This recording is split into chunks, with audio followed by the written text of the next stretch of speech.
نعرہ سلوات. اللہم صلی علی محمد و آل محمد.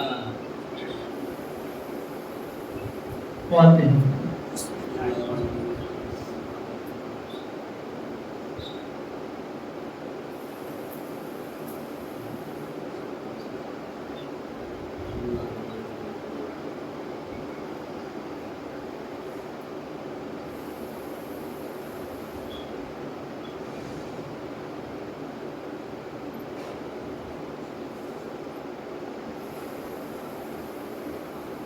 لا حول ولا قوة إلا بالله العلي العظيم. أعوذ بالله من الشيطان اللعين الرجيم. بسم الله الرحمن الرحيم. الحمد لله رب العالمين.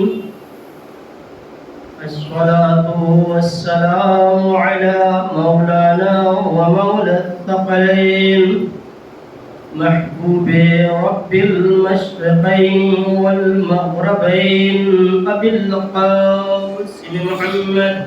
اللہم صلی علی محمد و آل محمد.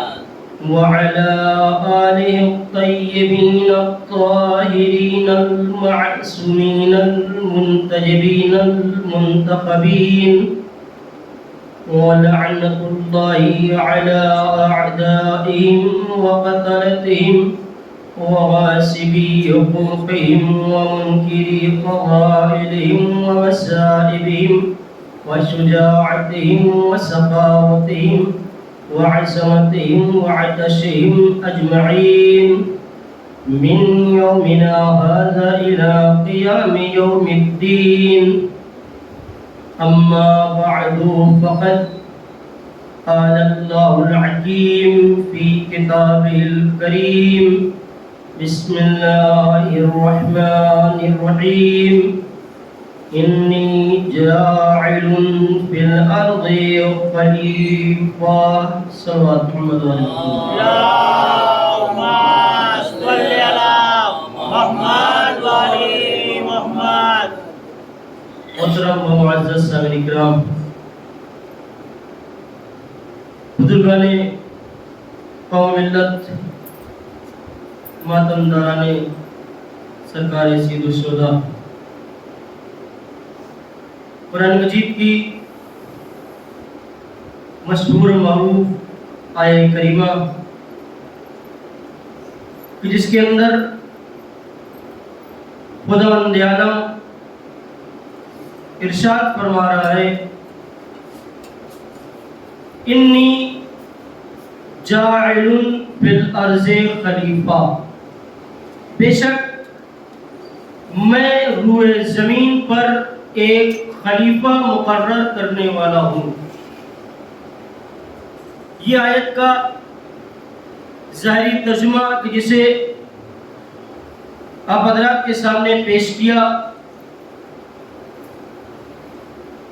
جب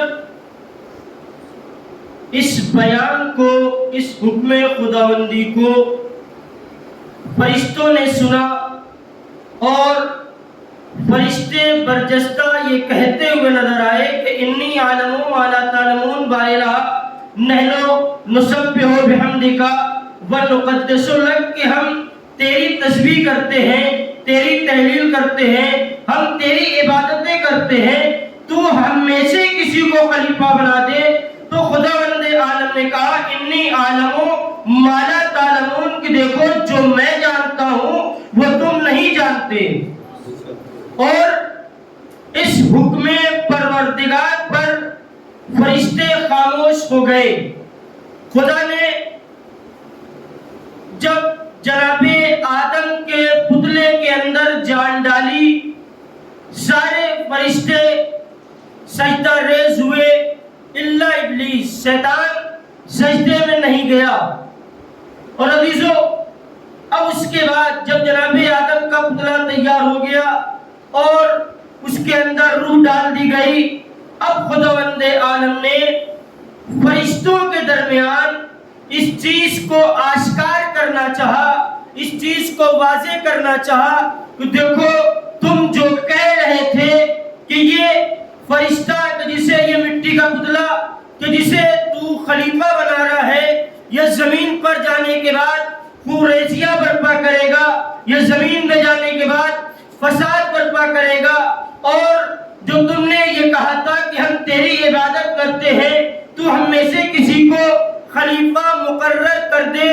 تو ان ساری باتوں کو مد نظر رکھتے ہوئے خداوند عالم نے فرشتوں کے سامنے چند اسما کو رکھا، جناب آدم کے سامنے چند اسما کو رکھا، دونوں کو اسما کی تعلیم دی، اور تعلیم دینے کے ساتھ دونوں کو چند ضروری باتیں جو ان اسما کے متعلق تھی، یا یوں کہا جائے کہ خداوند عالم نے اسما کی تعلیم دی اور اسما کے ساتھ ساتھ مجسمات کو بھی پہچانوایا۔ جب دونوں نے پہچان لیا، دونوں نے سمجھ لیا، تو اب اس کے بعد باری تھی امتحان کی۔ تو خداوند عالم نے امتحان رکھا اور کہا کہ فرشتوں، وہ جو میں نے تمہیں اسما بتائے تھے، اب یہ کچھ شخصیتیں ہیں جو نام تمہیں بتائے گئے تھے، ان ناموں کو ان شخصیتوں کے اوپر تم کندہ کرو، یا ان ناموں کو ان شخصیتوں کے اوپر تو ہموار کرو۔ تو عزیزو، فرشتے یہ کہتے ہوئے نظر آئے کہ سبحانک لا علم لنا الا ما علمتنا، کہ بار الہ تیری ذات پاک و پاکیزہ ہے، لیکن ہم کچھ نہیں جانتے مگر یہ کہ جو تو نے مجھے علم دیا ہے۔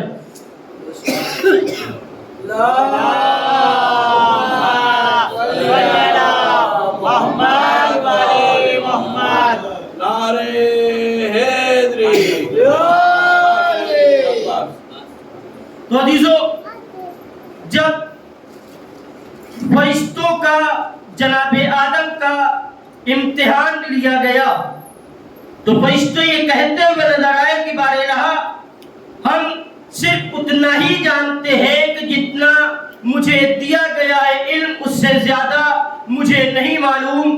اور جب جناب آدم سے خداوند عالم مخاطب ہوا، اور مخاطب ہونے کے بعد آدم سے سوال کرتا ہے، اے آدم، اب تم ان ناموں کو ان مجسمات کے اوپر معین کرو۔ تو عزیزو، جناب آدم نے ان ناموں کو خداوند عالم کے سامنے اس طرح سے بیان کرنا شروع کیا کہ بار الہ تو محمود ہے، یہ پہلی شخصیت جو میرے سامنے، یہ پہلا نور جو میرے سامنے ہے، یہ نور احمد ہے، تو محمود ہے، تو اعلیٰ ہے، یہ علی ہے، تو فاطر السماوات والارض ہے، یہ فاطمہ ہے، تو محسن کائنات ہے، یہ حسن ہے، تو احسان محض ہے، اور یہ حسین ہے۔ ایک صلوات پڑھے محمد و آل محمد۔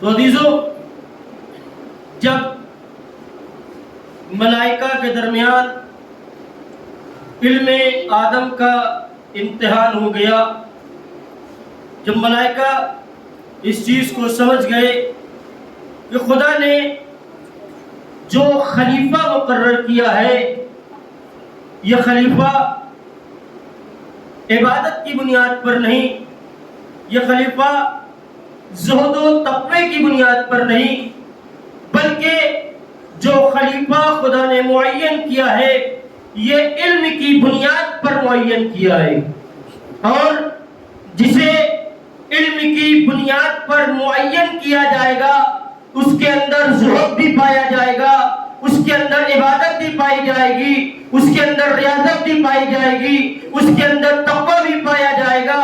یعنی عبادت اور ریاضت یہ ساری چیزیں علم کے اوپر استوار ہے۔ جس قدر انسان اسی انداز سے اس کا تقوی بھی بڑھے گا، اس کا ذوق بھی بڑھے گا، اس کی عبادت بھی بڑھتی ہوئی نظر آئے گی۔ ایک صلوات پڑھے محمد و آل محمد۔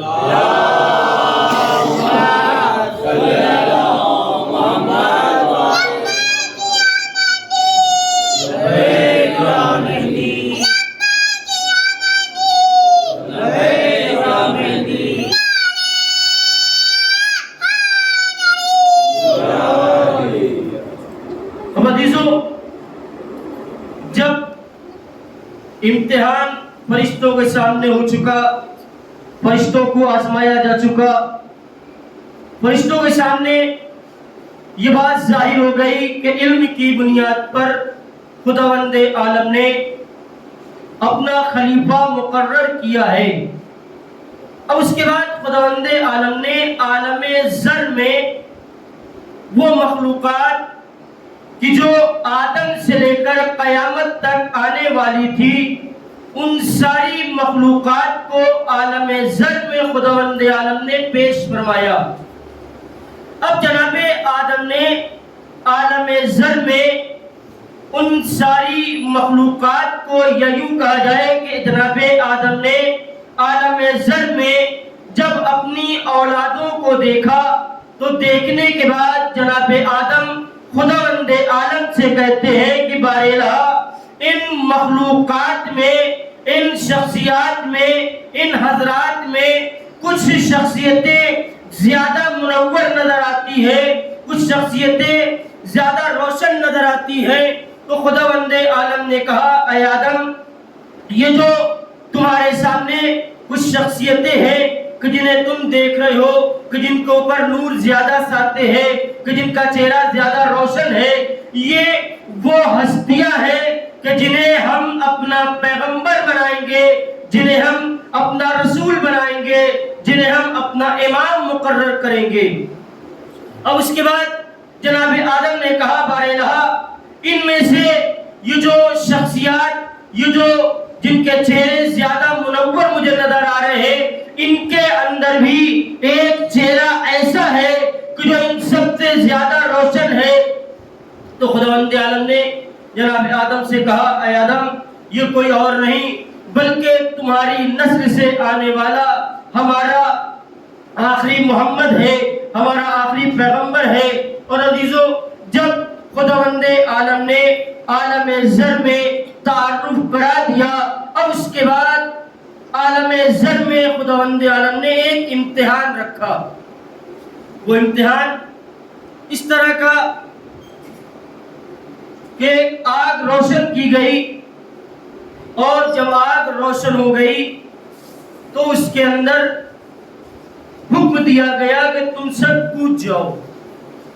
آگ کے اندر جب حکم ہوا کہ سب کود جاؤ تو اس میں سے بعض تو آگ کے اندر کود گئے، لیکن بعض آگ کے اندر، بلکہ زیادہ تر وہ تھے کہ جو آگ میں نہیں گئے، اور بعض وہ تھے کہ جو اس آگ کے اندر کود گئے۔ جب وہ جیسے ہی آگ کے اندر کودے، ادھر خداوند عالم نے جناب ابراہیم کی طریقے سے آگ کو گلزار فرما دیا۔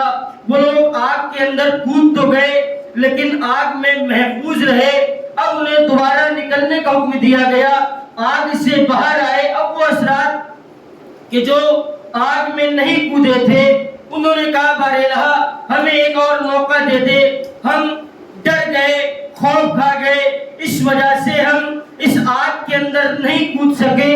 تو عزیزو، خداوند عالم نے ایک موقع دیا اور اس کے بعد وہ حکم دیا آگ کے اندر جب کودنے کا، تو وہی حضرات آگ میں کودے کہ جو پہلی مرتبہ کودے تھے۔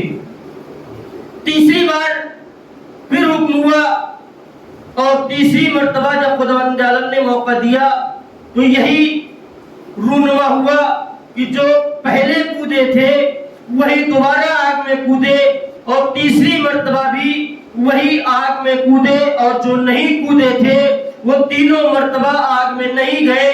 یا یوں کہا جائے کہ جنہوں نے حکم خدا کو نہیں مانا وہ پہلی بار بھی انکار پہ رہے، دوسری بار بھی انکار پر رہے، تیسری بار بھی انکار پر رہے۔ اور عزیزو، یہ جو آگ کے اندر کودے تھے، اس میں بھی کچھ وہ ہے کہ جو آگ میں کودنے میں انہوں نے جلدی کی، کچھ وہ ہے کہ جنہوں نے آگ میں کودنے میں چند لہجے کے لیے دیری کی۔ تو جس اعتبار سے آگ میں کودنے والوں نے دیری کی، اسی اعتبار سے انہیں مرتبہ ملا۔ جو فوراً آگ میں کود گئے بغیر سوچے سمجھے، اسے خدا نے اولیاء بنا دیا، اسے خدا نے انبیاء بنا دیا، اسے خدا نے ائمہ بنا دیا۔ جو آگ میں کودنے میں چند لہجہ پیچھے رہ گئے، اسے خدا نے اولیاء بنا دیا، اور جو آگ میں کودنے میں اور پیچھے رہ گئے انہیں خدا نے مومنین و مومنات میں شمار کیا۔ ایک صلوات محمد آل محمد۔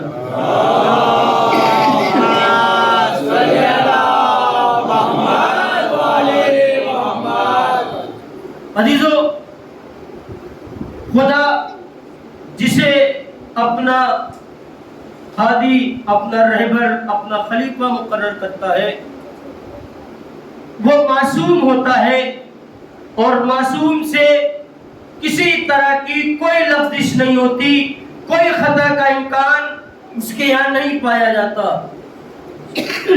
اور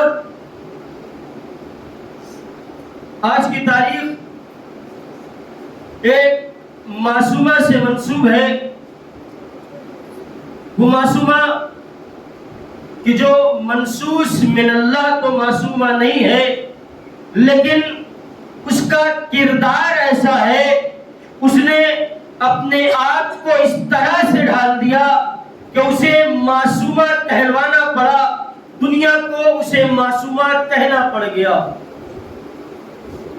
جناب معصومہ قم اس ذات گرامی قدر کا نام ہے کہ جن کا نام جناب فاطمۃ الزہرا کے نام پر ہے۔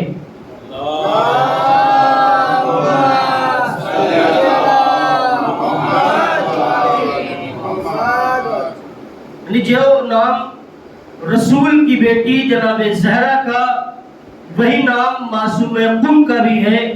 دونوں کے نام میں مطابقت ہے، دونوں کا نام فاطمہ ہے۔ اور عزیزو، فاطمہ کے معنی اگر دیکھیں تو فاطمہ اسے کہتے ہیں کہ جو اپنے چاہنے والوں کو آتش جہنم سے آزاد کرا دے۔ فاطمہ یعنی جو اپنے چاہنے والوں کو آتش جہنم سے دور کر دے۔ فاطمہ یعنی وہ شخصیت کہ جو اپنے چاہنے والوں کو اپنے ساتھ جنت تک لے کر جائے، اسے فاطمہ کہا جاتا ہے۔ اور یہ نام جو رکھے گئے ہیں، یہ اسماء گرامی، ہمارے یہاں نام رکھنے پر کچھ بھی غلطیاں ہو سکتی ہیں۔ مثلا اگر ہمارا نام کچھ ہے تو ضروری نہیں کہ اس نام کے صفات ہمارے اندر پائے جائیں، لیکن معصومین کے یہاں ایسا ہے کہ جو نام ہے اس نام کے صفات بھی ان کے یہاں پائے جاتے ہیں، یا یوں کہا جائے کہ اسم بمسمى معصوم ہوا کرتے ہیں، اور عام مخلوقات اسم بمسمى نہیں ہوا کرتی۔ تو جناب معصومہ قم کا نام فاطمہ ہے۔ آپ اپنے چاہنے والوں کو آتش جہنم سے دور رکھیں گی۔ یہ بات بھی میں نے یوں ہی نہیں کہی، بلکہ معصومین کے اقوال کی روشنی میں آپ کے سامنے یہ بات میں نے رکھی۔ 4 معصومین نے جناب معصومہ قم کی تعریف میں لب کشائی فرمائی ہے۔ اس بی بی کی فضیلت کے لیے اتنا ہی کافی ہے کہ جس کی تعریف میں 4 معصوم لب کشائی کریں، اسے فاطمہ معصومہ قم کہا جاتا ہے۔ اور عزیزو، انسان دنیا میں آنے کے بعد جب کوئی عمل انجام دیتا ہے تو اس عمل کے انجام دینے کے بعد جیسا عمل انجام دے گا ویسا اسے یاد کیا جائے گا۔ مثلا ہم دنیا میں آنے کے بعد ہم نے اچھائی کی تو ہمیں اچھائی سے یاد کیا جائے گا، ہم نے برائی کی تو ہمیں برائی سے یاد کیا جائے گا۔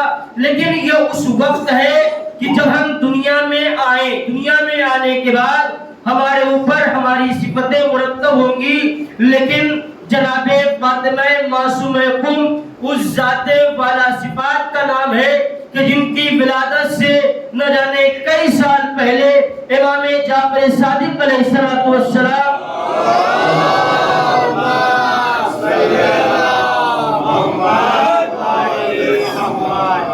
امام صادق نے جناب فاطمہ معصومہ قم کی ولادت سے نہ جانے کئی سال پہلے فرمایا تھا کہ قم کی سرزمین پر ہماری نسل سے ایک ہماری بیٹی جو پیدا ہوگی اور اس قم میں وہ مدفون ہوگی اور اس کے وہاں پر دفن ہونے کی بنا پر وہ سرزمین معلّہ ہو جائے گی، وہ سرزمین سرفراز ہو جائے گی۔ اور عزیزو، یہ سرفراز اور معلّہ کا لفظ جو میں نے استعمال کیا وہ اس لیے کہ تاریخ یہاں تک کہتی ہے کہ یہی قم ہے کہ جس کے 4 دروازے جنت کی طرف کو کھلتے ہیں۔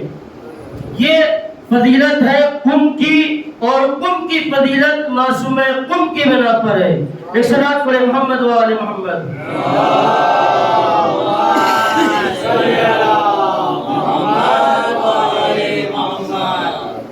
عزیزو، بہت فضیلتوں کی حامل امام نے یہاں تک فرمایا کہ من زارہا فلہ الجنہ، کہ جس نے معصومہ قم کی زیارت کی اس کے اوپر جنت واجب ہے۔ اور اس کے ساتھ ایک لفظ کا اضافہ اور بھی ہے، بحق کہا، کہ جس نے معصومہ کے حق کو جانتے ہوئے ان کی زیارت کی اس کے اوپر جنت واجب ہے۔ عزیزو، حق کا جاننا کیا مطلب؟ لیکن 2 چیزیں ہیں۔ ہم کسی کو جو جانتے ہیں اس کی 2 وجہ ہیں، 2 طریقے سے، 2 عنوانات سے اسے جانا جاتا ہے۔ پہلا یہ کہ ہم فقط کسی کو جانتے ہیں، اسے ہم پہچانتے نہیں ہیں۔ دوسرا یہ کہ ہم جانتے بھی ہیں، پہچانتے بھی ہیں۔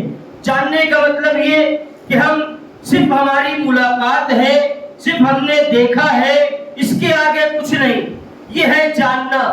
پہچاننا یعنی ہم انہیں اچھی طرح سے جانتے بھی ہیں، پہچانتے بھی ہیں، ان کے باپ فلاں ہے، ان کی ماں فلاں ہے، وہ یہ کرتے ہیں، باپ ایسے ہیں، بیٹا ایسا ہے، یہ پہچاننا۔ تو جو معصوم نے فرمایا کہ جو قم میں ہماری جدہ کی معرفت رکھتے ہوئے زیارت کرے اس کے اوپر جنت واجب ہے۔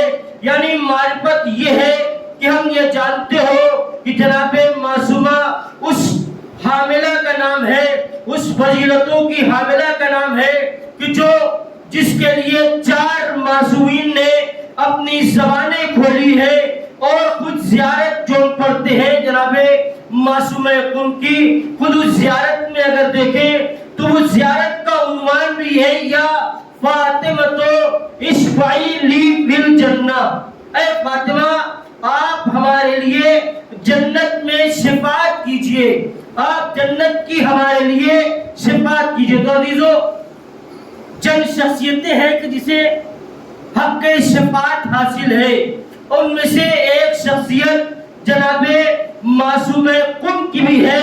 فقط حق شفاعت نہیں ہے بلکہ معصوم نے فرمایا کہ آپ کو حق شفاعت ایسا ہے کہ آپ شفاعت کریں گی، خدا آپ کی شفاعت کو قبول کرے گا۔ اور امام ہشتم نے فرمایا کہ آپ شفاعت کریں گی تو خداوند عالم گویا ہوگا کہ اے معصومہ تمہیں جس کی شفاعت کرنی ہے تم اس کی شفاعت کرو، جسے جنت تک لے جانا ہے اسے در جنت تک لے جاؤ۔ صلوات علی محمد و آل محمد۔ اللہم صلی علی محمد و آل محمد۔ تو عزیزو، یہ ہے معصومہ، یہ ہے فاطمہ معصومہ قم۔ معصومہ قم کے لیے یہ کہہ دینا ایک شخص جو نجف میں رہتے تھے، عارف تھے، بہت پہنچی ہوئی شخصیت، انہوں نے مولا کائنات سے توسل کیا اور توسل کرنے کے بعد 40 دنوں کا آپ نے چھلا کھینچا۔ اب آپ نے جو چھلا کھینچا 40 دنوں کا، ان 40 دنوں کے لیے امام سے بہت زیادہ قریب ہو گئے، حرم سے بہت زیادہ قریب ہو گئے، زری سے بہت زیادہ قریب ہو گئے۔ اور اس قرب کا عالم یہ ہوا کہ جب آپ کا وقت مکمل ہوا تو امام علی آپ کے سامنے ظاہر ہوئے، اور ظاہر ہونے کے بعد کہتے ہیں کہ تمہارا کیا سوال ہے، تم نے کیوں مجھے بلایا، تم نے کیوں مجھے یاد کیا؟ تو عزیزو، اب یہ فرماتے ہیں ہمارا صرف ایک سوال ہے، اور وہ سوال یہ ہے کہ ہم جناب فاطمۃ الزہرا کی اصل قبر کا پتہ چاہتے ہیں۔ ایک سلام محمد علیہ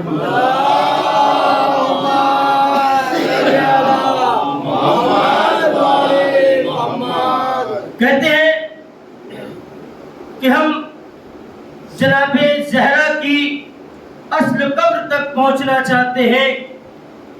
تو مولا کائنات نے کہا کہ اصل قبر تک جا کر کیا کرو گے؟ تو کہتے ہیں ہم جناب زہرا کی اصل قبر پر جا کر وہ ثواب حاصل کرنا چاہتے ہیں کہ جو حقیقی ثواب زیارت جناب فاطمۃ الزہرا کی قبر کا ہے۔ تو عزیزو، یہاں پر متوجہ یہ ہو کہ یہ ہے فضیلت جناب معصومہ قم کہ انہوں نے چھلا کھینچا جناب زہرا کی قبر کے لیے۔ مولا کائنات نے پتہ بتایا کہ اگر تم جناب زہرا کی قبر پر جا کر ان کی زیارت کر کے اصل ثواب زیارت حاصل کرنا چاہتے ہو تو تم قم میں جا کر ہماری بیٹی جناب فاطمۃ الزہرا کی قبر کی زیارت کرو، تمہیں وہاں پر زیارت کرنے کا وہی ثواب ملے گا جو ثواب رسول کی بیٹی فاطمہ کی زیارت کا ہے۔ صلوات پڑھے محمد و آل محمد۔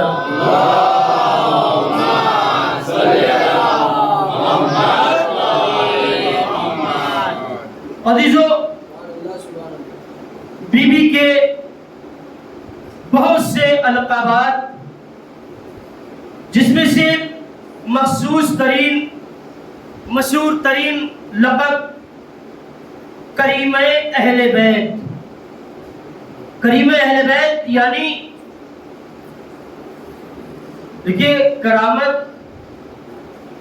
جو دیگر لوگوں کی ہے اس سے اگر دیکھا جائے تو ایک کرامت عمومی ہو گئی، یعنی سب کے لیے کریم، اور یہاں پر جو جناب معصومہ قم کے لیے استعمال ہوا کریمہ اہل بیت، یعنی صرف اہل بیت کے لیے کریمہ، اہل بیت کے لیے کرم کا مرکز، یہ ہے جناب معصومہ قم۔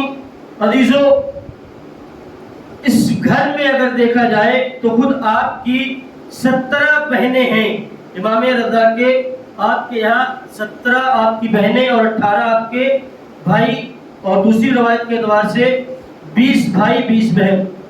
لیکن عزیزو، 17 بہنوں کو بھی اگر لیا جائے تو 17 بہنوں میں اپنے آپ کو معصومہ ظاہر کرنا، 17 بہنوں میں اپنے آپ کو کریمہ اہل بیت کر کر دنیا کے سامنے پیش کرنا، یہ کوئی معمولی بات نہیں ہے، بلکہ اس کے لیے بھی اس طرح کا انہوں نے کر کے دکھایا کہ لوگ مجبور ہو گئے کریمہ اہل بیت کہنے پر، لوگ مجبور ہو گئے معصومہ کہنے پر۔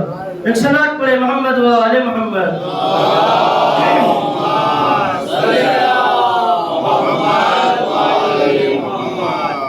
تو عزیزو،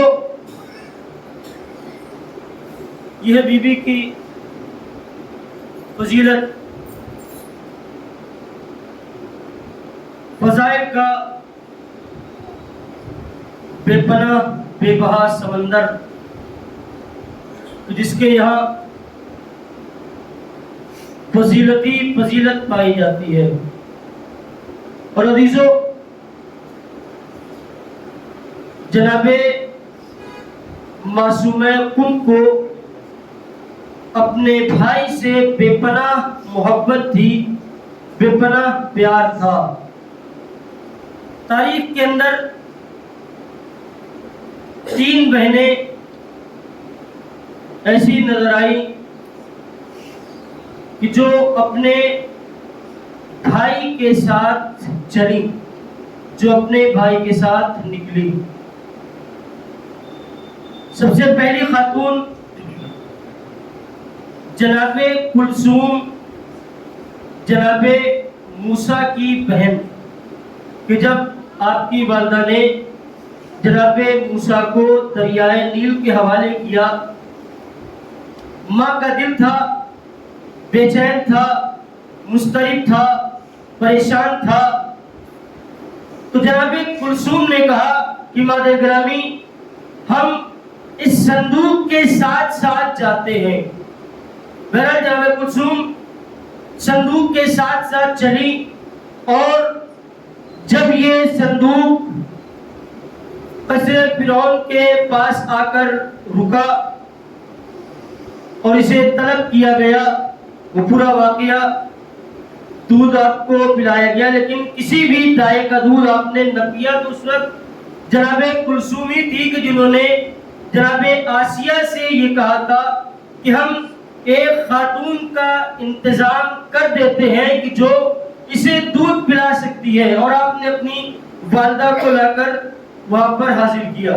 دوسری خاتون کہ جو اپنے بھائی کے ساتھ چلی، وہ جناب زینب کبریٰ. اور عزیزو، جناب زینب اور امام حسین، ان دونوں کے یہاں اس قدر محبت تھی کہ تاریخ بتاتی ہے کہ کمسنی کا عالم ہے. امام حسین ابھی چھوٹے ہی ہیں، گہوارے کے اندر ہیں، اور محبت ایسی ہے کہ جب جناب زینب گہوارے سے دور ہو جاتی ہے تو امام حسین رونے لگتے ہیں. جب آپ گہوارے سے قریب ہو جاتی ہیں تو امام حسین خاموش ہو جاتے ہیں. یہ محبت ہے بھائی اور بہن کی. ایسی محبت بہرحال نہ دیکھی گئی، نہ دنیا کے سامنے ظاہر ہو سکتی ہے.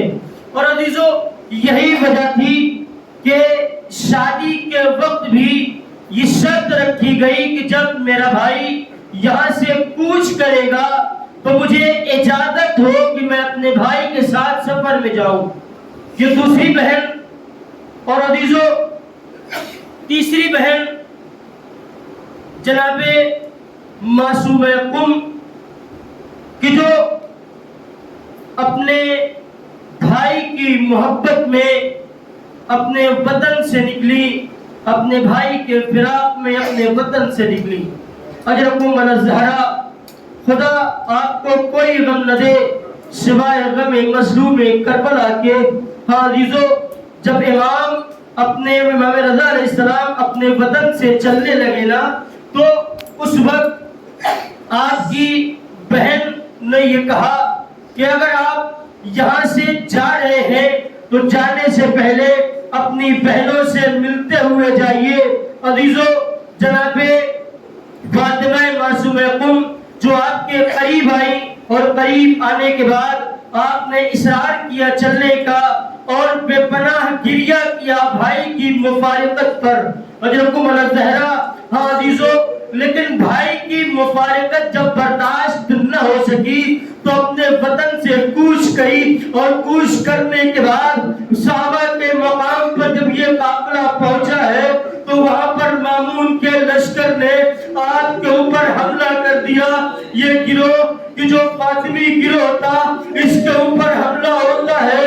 آپ کے بہت سے بھائی، بہت سی بہنیں شہید ہو گئی، لیکن عزیزو جناب فاطمہ معصومہ قم، آپ کو بھی ایک تازیانہ لگا، اور جناب کہتے ہیں کہ وہ تازیانہ ایسا تازیانہ تھا کہ جو زہر میں ڈوبا ہوا تھا اور اس زہر کا اثر آپ کے خون کے ذریعے سے آپ کے جسم میں سرایت کرنے لگا.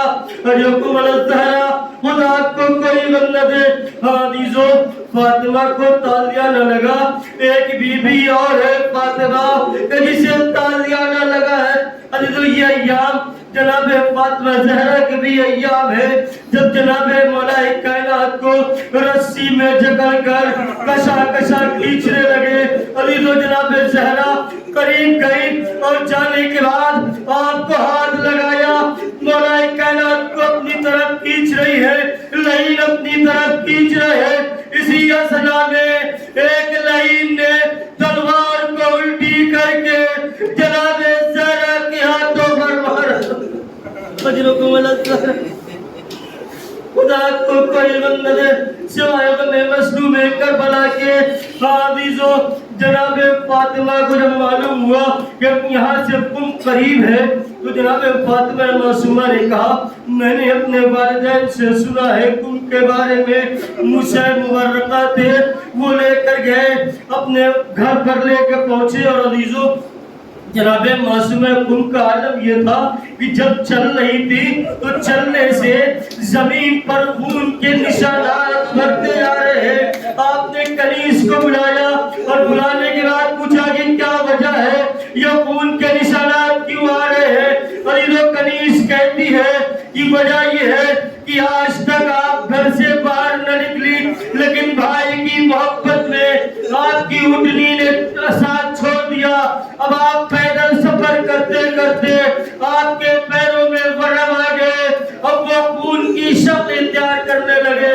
حضرت الزہرا حدیثوں جناب معصومہ جناب مبرکہ کے گھر پر ہیں اور چند دنوں کے بعد آپ نے سنا کہ گلی کے اندر کوئی یہ کہتے ہوئے گزر رہا ہے کہ علی رضا کا انتقال ہو گیا, علی رضا مر گئے. جیسے ہی بہن نے بھائی کے انتقال کی خبر سنی فوراً اپنی کنیز کو بلایا اور کہتی ہے اس کو بلا کر لا. یہ کون ہے جو علی رضا کی شہادت کی خبر سناتی ہے؟ علی رضا جب وہ آئی تو اس سے پوچھا کہ تم کون علی رضا کی بات کرتی ہو؟ علی رضا کو کہتی آپ نہیں جانتی, آپ شیعہ نہیں ہیں. ارے وہ علی رضا, ارے ہمارے 8ویں امام. جیسے ہی اس خبر کو سنا جناب فاطمہ غش میں آ گئی. میں کہوں گا بی بی آپ نے ابھی آپ نے صرف اور صرف خبر غم سنی ہے, اپنی آنکھوں سے دیکھا نہیں. لیکن سلام فاطمہ الزہرا جناب زینب کبریٰ پر, جناب زینب کبریٰ پر سلام. وہ بی بی کہ جس نے 70 قدم کے فاصلے سے اپنے بھائی کو قتل ہوتے ہوئے دیکھا. حضرت الزہرا خدا کو کوئی غم نہ دے. حدیثوں جناب فاطمہ جناب معصومہ کی اسی اثنا میں اور یہ خبر سننے کے بعد اب آپ دنیا سے رحلت کر گئی. آپ کو غسل و کفن کا اہتمام کیا گیا, لیکن عزیزوں جب قبر میں اتارنے کی باری آئی تو وہاں پر محرم کی ضرورت تھی. اب قبر میں کون اتارے؟ تو عزیزوں جناب مبرکہ کو کہا گیا کہ ایک معتبر شخصیت ہے اور عابد و زاہد شخصیت ہے. جناب مبرکہ کو آگے لے کر آئے اور جناب مبرکہ نے کیا دیکھا کہ دور سے 2 شخص نمودار ہوئے اور آنے کے بعد کہا کہ ہماری پھوپھی کو ہاتھ نہ لگانا, ہم اپنی پھوپھی کو پھول عہد کریں گے. علی نے سبوت لحد کیا, سبوت لحد کر کے واپس گئے. میں کہوں گا عزیزو یہ جب قبر میں اتارا جاتا ہے تو 2 کی ضرورت ہوتی ہے, لیکن عزیزو مدینہ ہے, سیدہ کی رحلت ہو چکی ہے, امام حسنین ابھی کم سن ہے. مولا کائنات کس طرح سے قبر میں زہرا کو اتارے, اور جب نبی کی قبر کے قریب پہنچ کر علی نے آواز دی یا رسول اللہ اپنی امانت واپس دے لیجیے. اور عزیزو رسول سے مولا کہتے ہیں یا رسول اللہ جیسی امانت دی تھی ویسی امانت واپس نہ کر سکا, آپ نے دیا تھا تو تیر ہاتھوں پر چوٹ کے نشان نہ دے، لیکن جب واپس کر رہے ہیں تو پسلیاں ٹوٹی ہوئی ہے، ہاتھوں پر ورم ہے۔ فسيعلم الذين ظلموا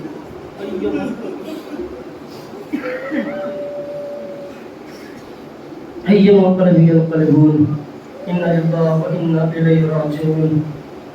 ردا بقضاء وتسليما لأمره۔ بیعت واسطہ محمد علیہ محمد کا جملہ حاضرین قسم کی تمام جائز حاجات کو پوری فرما۔ بیعت واسطہ محمد علیہ محمد کا میں جو پریشان ہیں ان کی پریشانی کو برطرف فرما۔ بیعت واسطہ محمد علیہ محمد کا مدارات مقدسہ کی حفاظت فرما۔ بیعت محمد علیہ محمد شیعان حیدر کرار کی جان و مال و عزت و آبرو کی حفاظت فرما۔ بیعت واسطہ محمد علیہ محمد علیہ السلام کا جنت البقیع کی جلد سے جلد تعمیر فرما۔ بیعت واسطہ محمد علیہ محمد کا ہم سب کو زیارت سے مشرف فرما۔ بیعت واسطہ محمد علیہ محمد علیہ السلام کا ہمیں جو پریشان حال کی پریشانی کو برطرف فرما۔ بیعت محمد علیہ محمد علیہ السلام وارث کربلا امام عصر کے ظہور میں تعجیل فرما۔ ہم سب کو امام کے ناصر مددگار میں شمار فرما۔ ربنا تقبل منا انك انت السميع العليم۔